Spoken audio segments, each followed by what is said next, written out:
In this video, we'll study the given grammar is LL1 or not LL1 without constructing a parse table. Okay, so um this is something like the shortcut method. Okay, without constructing a parse table, we can determine whether the given grammar is LL1 or not. So let us study the related theory about this. So let us study the corresponding algorithm. Okay, now look at the definition. A grammar G is LL1 if and only if it has to satisfy the three conditions. So what is the grammar here? A derives alpha or beta. Okay, so the grammar contains two distinct productions. So let us study the condition. The condition says that the first one, okay, the first one, for no terminal small a, do both alpha and beta derive strings beginning with a. That means there should not be a common element. Means we have to compute first of alpha and first of beta. According to the first condition, we have to compute first of alpha and first of beta, and both the sets should be disjoint. This is what the first condition. And look at the second condition. Suppose the second condition says that if the second point is true, then we have to go for third one. Okay, so what is the second condition says? If any one of the alpha and beta is derives empty string. Okay, we have two distinct production, right? Alpha or beta. So first of alpha or first of beta, any one of these contain epsilon, then we have to go for condition 3. So what is the condition 3? Let us assume beta, okay, beta derives epsilon. First of beta derives epsilon. At that time, what we have to do? We have to go for, okay, we have to determine the first of alpha and the follow of A. Check whether these two sets are disjoint. If it is disjoint, fine. Similarly, if the first of beta derives epsilon, then what we have to do? Sorry, first of alpha derives epsilon, then okay, we have to check the first of beta and the follow of A. You just check these two sets whether these two contain any common element.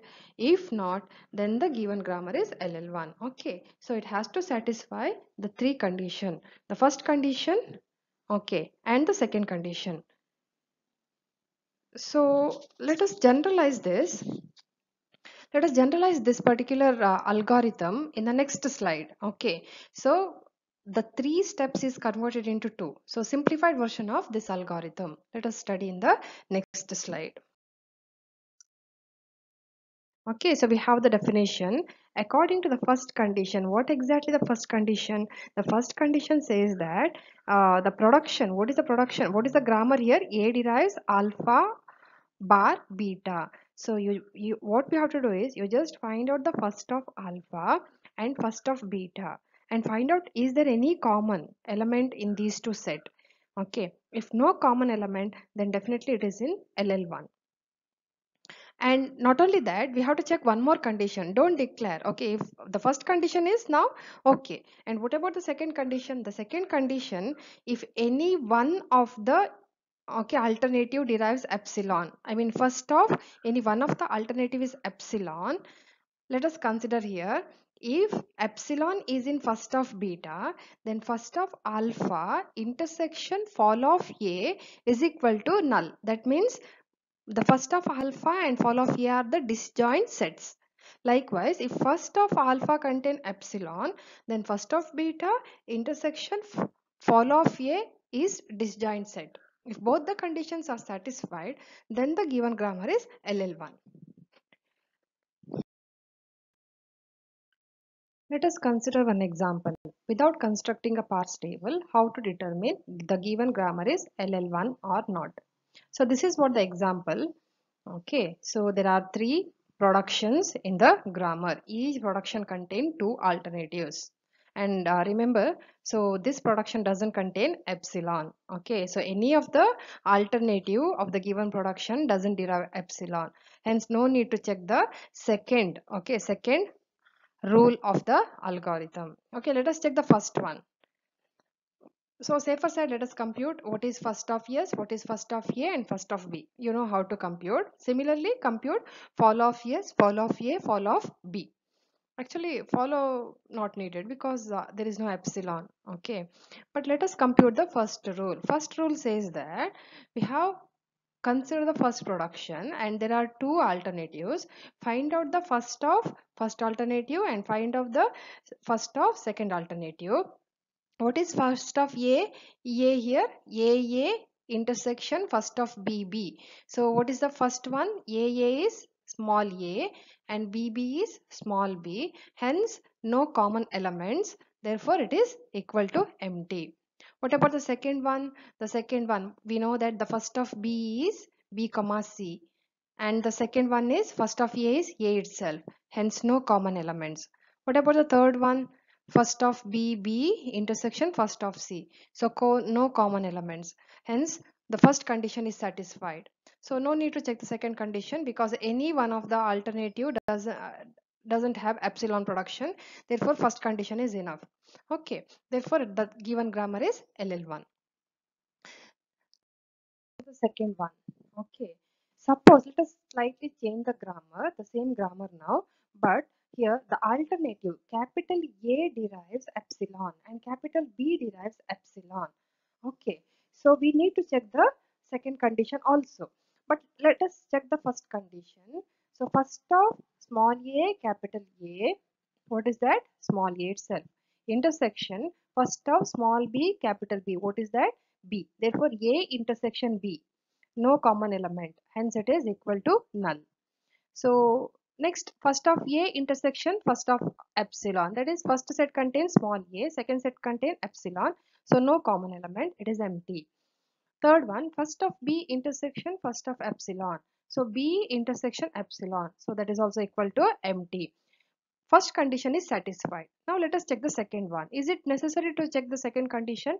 Yes, because the production rule second and the third derives epsilon, right? Hence, what we have to do according to the second condition, the second alternative is epsilon. Hence, what we have to do? First of A intersection with fall of A. What is first of A? A. What is fall of capital A? It is A comma, sorry, it is dollar, right? So dollar and small a. Hence, it is disjoint, right? Similarly, what about the second condition? B and fall of B. Again, it is disjoint. So the grammar is LL1. The next example. So this already we studied. So look at the production if else then statement. So we know what is first and what is follow. Try to check the first condition. Look at the first production and find out the first of both alternatives. So no common elements, hence both the alternatives are disjoint. Look at the second production, that is S dash derives E S bar epsilon. Again it is equal to null, means disjoint. And what about the third one? There is only one alternative, so no need to calculate. So it is disjoint itself. So first condition is satisfied. Look at the second one. So which production derives epsilon? Second production. Therefore, what we have to do? We have to find out the first of first alternative. That is first of E comma S. What is first of E comma S? It is just E. Now what we have to do? We have to compute the fall of S dash. What is the fall of S dash? Dollar comma E.